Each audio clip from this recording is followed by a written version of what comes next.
"What you need, Henry," the Fat Controller told him, "is an overhaul." "Yes, sir," agreed Henry. "Does that mean I've got to go away to Crewe again, sir?" The Fat Controller laughed. "Not this time," he said. "You won't believe this, Henry, but nowadays the people at Crewe couldn't do the work you need." Henry stared, and the Fat Controller laughed again.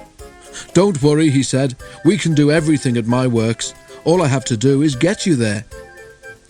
"If James takes the express tomorrow," went on the Fat Controller, "we can couple you in front.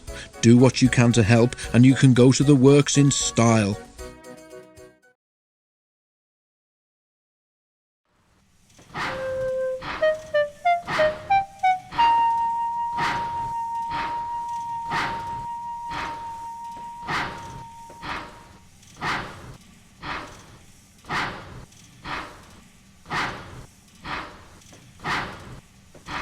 Henry told James that night. "Help me?" James snorted. "I don't need help. I can pull the express by myself, thank you. Overhaul indeed. 2 engines on 1 train is an overhaul if you ask me." But the Fat Controller had already made the arrangements, so there was nothing James could do about it.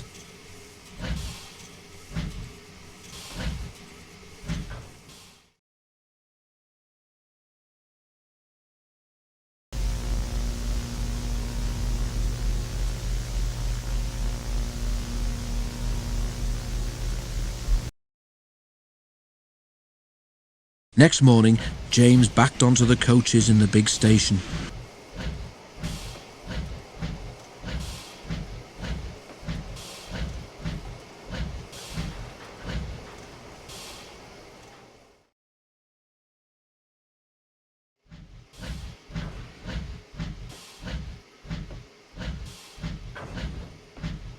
Henry followed and was coupled in front.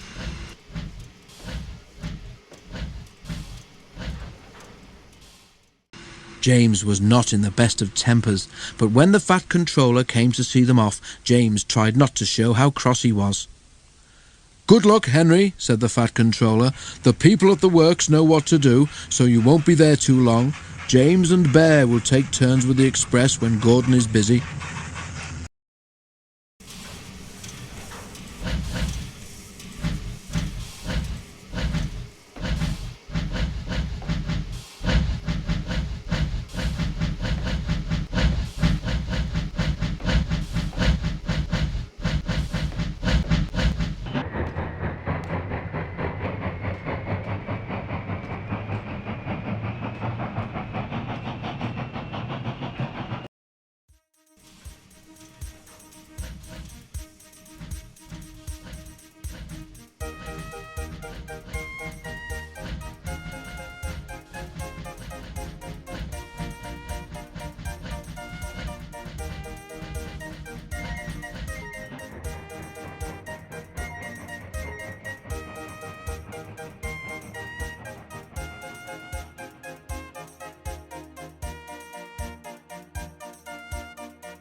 The express only stops once before it reaches the other railway, and that is at the works station.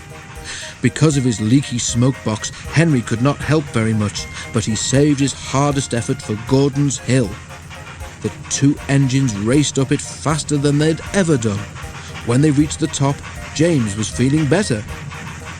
"That was fun," he said. "We might even be early at the workstation. We shall need extra time to uncouple you anyway." James spoke too soon. They had just crossed the viaduct when Henry felt something wrong with one of his wheels. "Something's wobbling," he told his driver. Just then they both heard a cracking noise. "Ouch!" exclaimed Henry. "Whatever it is, I think it's broken." They were passing a station. Something hit the platform and a brick flew past Henry's cab. It bounced off James's boiler and disappeared. "Ow!" exclaimed James. Henry might need mending, but he needn't throw his broken bits at me.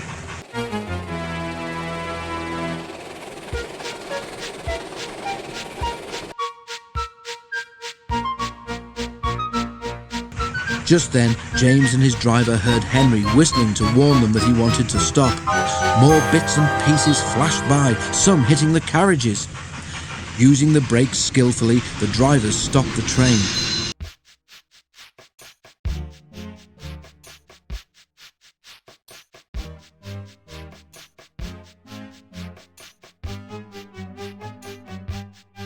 Then, while the guard made sure that the train was protected behind, James's driver went to see if any passengers had been hurt by the flying debris.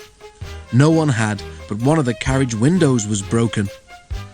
Henry's crew inspected his wheel. The trouble was not hard to find. "Your wheel has a steel rim called a tyre," Henry's fireman told him. "It has broken and come off. It's a miracle it didn't do more damage."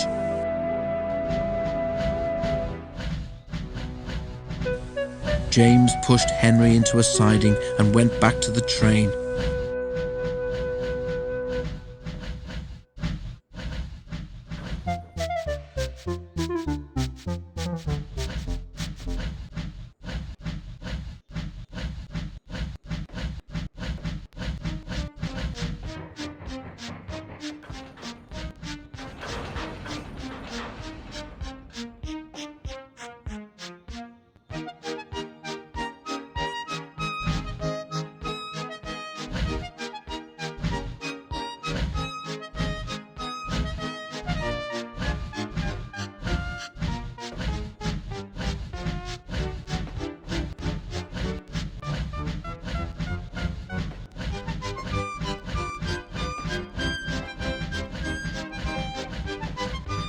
"An overhaul, is it?" grinned James as he passed.